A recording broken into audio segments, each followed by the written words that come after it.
December 2025 আসতে আর হাতে মাত্র একটি দিন থাকতে একটু পরেই বেরোবো আমরা, ট্রেন ধরতে উঠবো। তার 1 বছর পর আবার বাড়ি ফিরবো। আমরা শালিমার স্টেশনে এসে গেছি, প্রথমবার এলাম শালিমার। সবার লাস্টে আমরা ছোট দৌড়াও দৌড়াও দৌড়াও।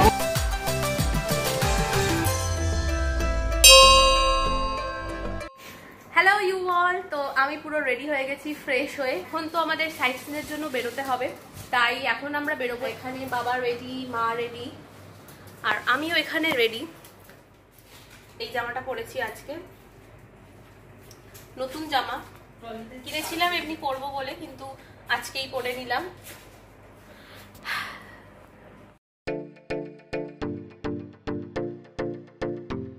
আমি ঘড়ি পরতে ভুলে যাবো, আগে ঘড়িটা পরে নিই। মা ঘড়ি পরেছো? আমার কপালের টিপটা কি বেশি বড় হয়ে গেছে? এখন একটু কাজু বরফি খাচ্ছি, ভাগ্যিস বাবা নিচ্ছিল যখন আমি বারণ।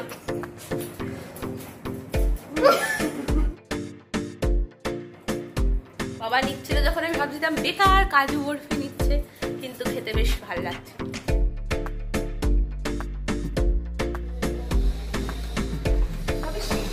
কি বললো এটা দেখাবি? ভগবান কি মায়া স্যালন, ভগবান কি মায়া স্যালন, স্যালনের নাম ভগবান কি মায়া।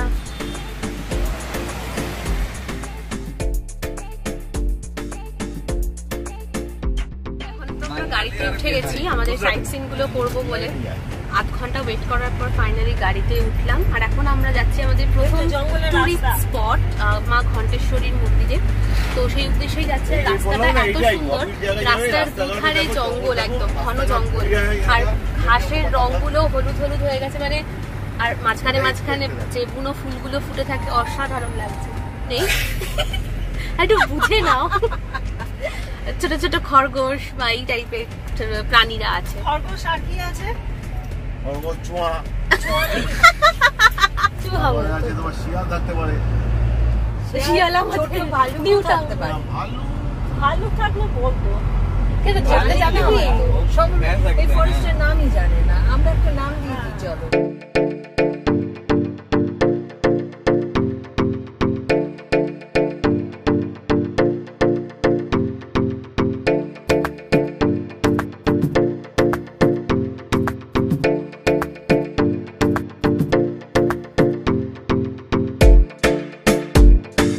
দীর্ঘ পথ অতিক্রম করে ফাইনালি আমরা চলে এলাম ঘণ্টেশ্বরী মায়ের মন্দিরে। সম্বলপুর থেকে 30 কিলোমিটার দূরত্বে অবস্থিত এই মন্দির। পার্কিং এরিয়া থেকে 5 থেকে 6 মিনিট হাঁটা পথ অতিক্রম করে মন্দিরের সামনে গিয়ে পৌঁছেছিলাম আমরা। মা ঘণ্টেশ্বরীর মন্দির সম্বলপুরের সবচেয়ে পবিত্র এবং সুন্দর স্থানগুলির মধ্যে অন্যতম। এই জায়গাগুলো ছবি তোলার জন্য, ছবি তোলা, সেলফি জোন, হ্যাঁ ফটো জোন, সেলফি এমনি না পয়সা দিয়ে এমনি এমনি সাজিয়ে রাখবে। 30 তারিখ 31শে ডিসেম্বর আজকে বছরের শেষ দিন, আর বছরের শেষ দিন আমরা ঘণ্টেশ্বরী মায়ের মন্দিরে পুজো দিয়ে কাটাবো। তো খুবই স্পেশাল, আর এখানে প্রচুর দোকান আছে পুজোর ডালা টালা কেনার জন্য। হেঁটে যাচ্ছি, কিন্তু আর কত দূর বলো তো? আচ্ছা সামনে। হ্যালো,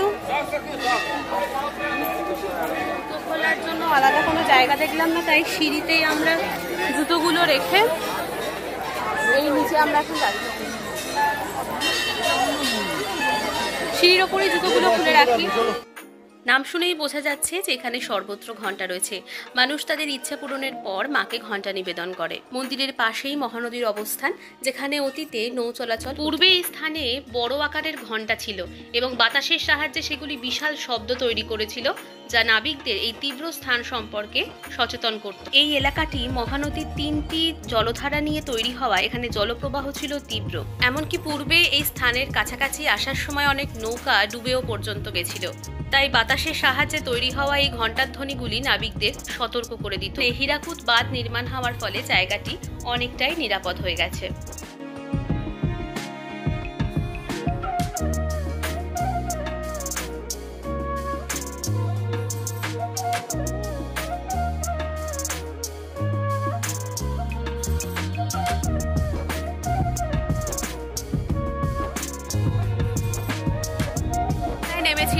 পা ভেজালাম আর কিছু ছবি তুলেছি। এখন এগে টাটা বলে এগিয়ে যাই, কারণ জেঠু আর বাবা ওখানে দাঁড়িয়ে আছে। যেহেতু জুতো রাখার জুতোগুলো সবাই বাইরেই রাখছে, তাই আমরাও বাইরে রেখেছি। ওরা দুজন আছে, আমরা গেলে ওরা আসবে মায়ের মন্দিরে।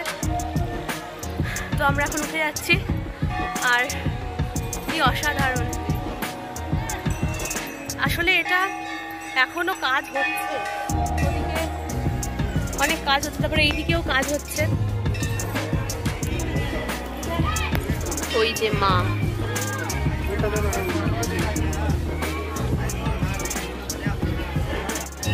ওই যে বাবা মা।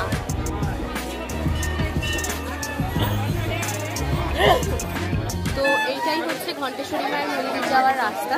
তো নিচে নামতে হবে, নিচ থেকে তো ঘুরে ঘুরে এলাম, কিন্তু ওপরটায় দেখছি যে সবাই ওপরে উঠছে, তাই আমরাও একটু ওপরটা ঘুরে আসি কি আছে দেখতে। প্রচুর দোকান। আচ্ছা, ওপরে জিজ্ঞাসা করলাম, বললো যে ওপরে পাওয়ার প্ল্যান্ট আছে। বাবা এগিয়ে গেছে, ওই তো যাচ্ছে। জল নিলাম, আর কি খাবো বুঝতে পারছি না, খিদে তো পেয়েছে। প্রচুর দোকান আশেপাশে, বেশ সুন্দর সুন্দর জিনিস বিক্রি হচ্ছে। সব জিনিসই ওখানে পাওয়া যায়, বাট স্টিল নতুন জায়গায় এসে যেরকম হয় দোকানগুলোয় যাওয়া, দাম করা, তো কিছু কেউ কিনবে না, জাস্ট দেখার জন্যই আসে। আসল যেটা মায়ের মন্দির দর্শন করলাম, এটা ice cream, kulfi, rabri cool. So let's try.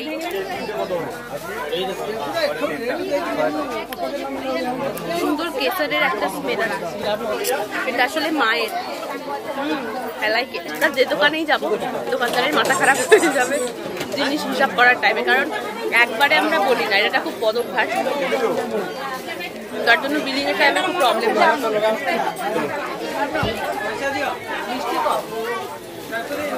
কি সুন্দর না, কেসারের একটা পেস্তার গন্ধ আছে। নো বকাবকি, আরেকবার one more time। বকাবকি, আদর, ভালোবাসা, আনন্দ করা। আর আমার এই জাতীয় পোশাকটাকে দেখে রাখো, আগামী 3 দিনের পোশাক এটাই। আমি দিচ্ছি, ওটা বাড়ির জামা পরে চলে এসেছে। আরামে আছে, জামা তো মনে করো। আরে বেটা পুরো রং চলে গেছে। এখানে সব বসে ছবি তুলছে, ইনস্ট্যান্ট ফটো বার করে ওরা দিয়ে দেয়।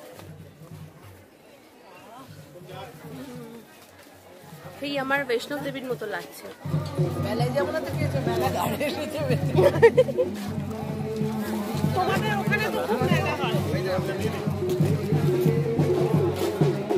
ওখানে গান হচ্ছে, ওই দিক থেকে হেঁটে এলাম, মন্দির থেকে আসতে আসতে আস্তে আস্তে এখানে একটা ভ্যান দেখলাম, ওই ঠান্ডাই, বাদাম লাস্সি, ফালুদা। তো একটা তো ট্রাই করা যেতেই পারে। তাহলে সবগুলোই খাবো, যে যেটা ভালো খায় সে সেটাই খাবে। রাজভোগ ম্যাঙ্গো রাজভোগ কোথায় গেছে?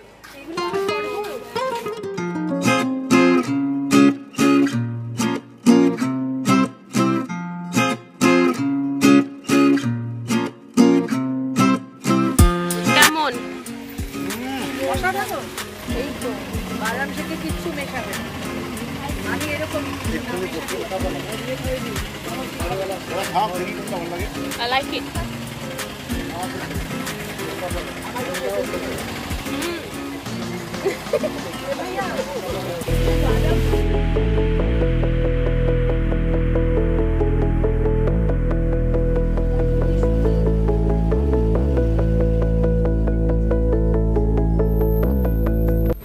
এখন বাজে 2:40। তা এখন লাঞ্চের জন্য একটা হোটেল এখানে এলাম, এই একদম হাইওয়ের ওপরই। তো যাবো গিয়ে এখন লাঞ্চ অর্ডার দিয়েছি, তন্দুরি রুটি, পনির বাটার মশলা আর তড়কা।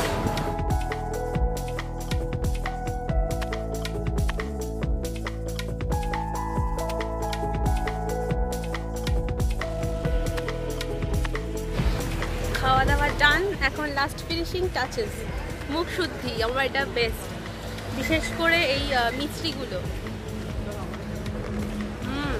দারুণ লাঞ্চ হলো, লাঞ্চ ভালো ছিল। জেঠুদেরটা ঠিক মোটামুটি কোনো রকমের পেট ভরা মুখ শুদ্ধি।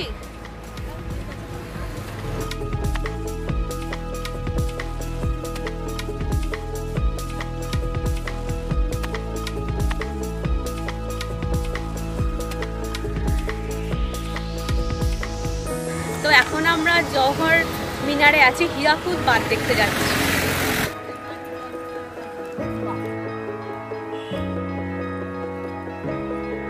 এদিক থেকে নয়, এদিক থেকে যাওয়া।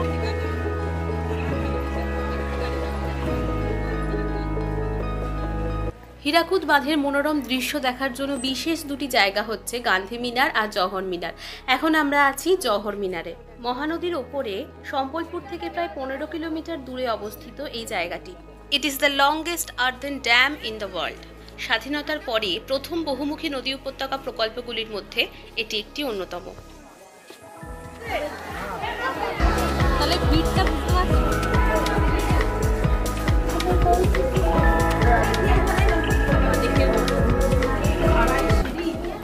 হ্যাঁ, ওইটাই তো লোকের নামছে, ওই জন্য ভয়ে ভয়ে বাবাটা আমি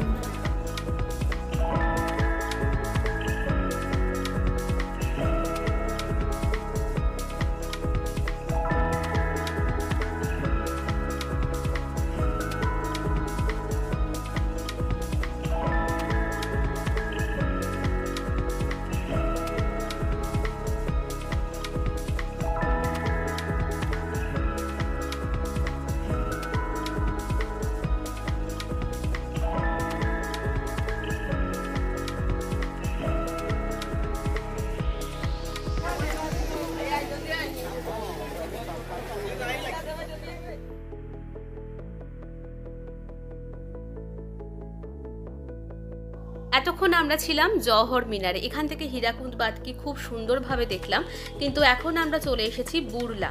এখান থেকে হীরাকুদ বাঁধের আরেকটা ভিউ আমরা দেখব। আসলে এখানে আসার মূল উদ্দেশ্য হলো, আমাদের যিনি অটো কাকু ছিলেন উনি বললেন যে এখান দিয়ে দেখতে কিন্তু হীরাকুদ বাঁধকে আরও ভালো লাগবে, তার জন্যই আসা। কিন্তু আসার পর মনে হচ্ছে ভাগ্যিস এসেছিলাম।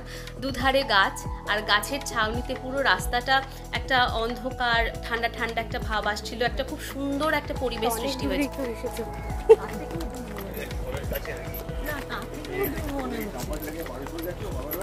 না সেটা না, 82 সালে তবু এটা কাছাকাছি একটা রাতের জার্নি। 82 সালে ইয়েতে গেছিলাম বদ্রিতে, আমার 3 বন্ধু। বর্ণপ্রয়াগে একটা রাত কাটাবো।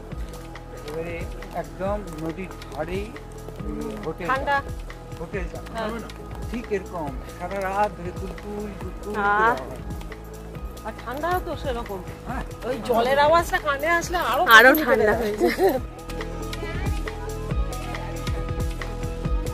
বাবা উপরে উঠে পড়েছে। এই দেখো।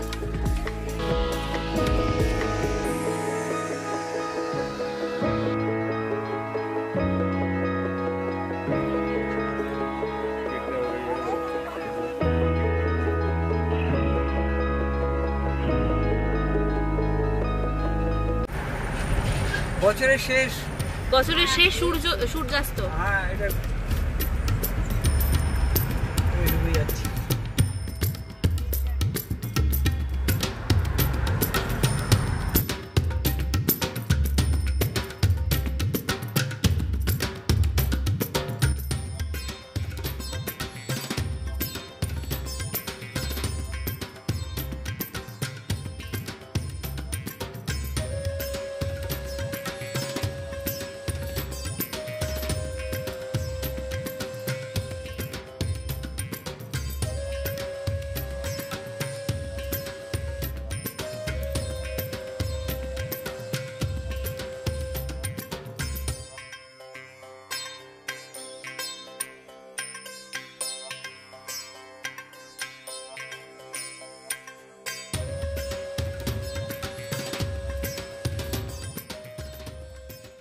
হাই, এখন বাজে সন্ধে 5:30।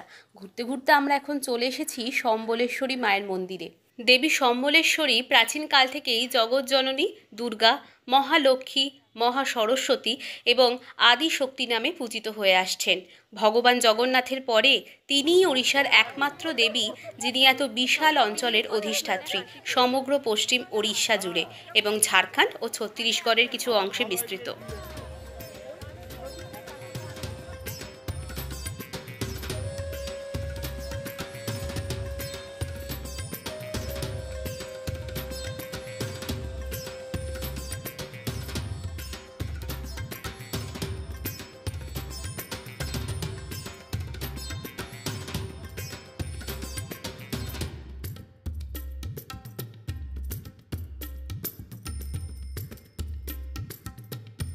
প্রায় 30 থেকে 40 মিনিট আমরা লাইনে দাঁড়িয়েছিলাম, কিন্তু শেষমেশ যখন মায়ের মন্দিরে গেলাম তখন মনে হলো এই সমস্ত কষ্টটা সার্থক হয়েছে। আর মন্দিরের ভেতরে যেহেতু ক্যামেরা অ্যালাউ নয়, তাই আমি কিচ্ছু শ্যুট করতে পারিনি। মন্দির পরিক্রমা সম্পন্ন হলো, মাকে খুব ভালোভাবে দর্শন করলাম, সামনাসামনি দেখলাম, মন শান্তি হলো। এবার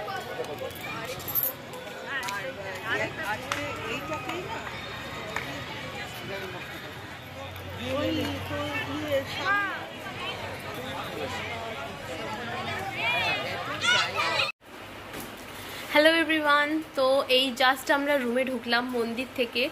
তো সারাটা দিন আজকে ট্রেন থেকে নামার পর থেকে শুধু সাইট সিন করে গেছি। তো এই জাস্ট ঘরে ঢুকলাম, প্রচণ্ড টায়ার্ড আমরা প্রত্যেকে। তো তো ব্লগটা ভাবলাম শেষ করি। আজকের দিনটা খুবই ভালো কাটলো। আর মন্দিরগুলো এত সুন্দর, কম্বলেশ্বরী মায়ের মন্দিরটা অনেকটা আমার স্বামীনারায়ণ মন্দিরের মতো লাগলো, খুব সুন্দর ছিল মন্দিরটা। তো আজকের এই ব্লগটা আমি এখানেই শেষ করছি। সবাই ভালো থাকবেন, সুস্থ থাকবেন, আর দেখা করছি আবার নতুন একটা ব্লগ নিয়ে কালকে। So bye bye.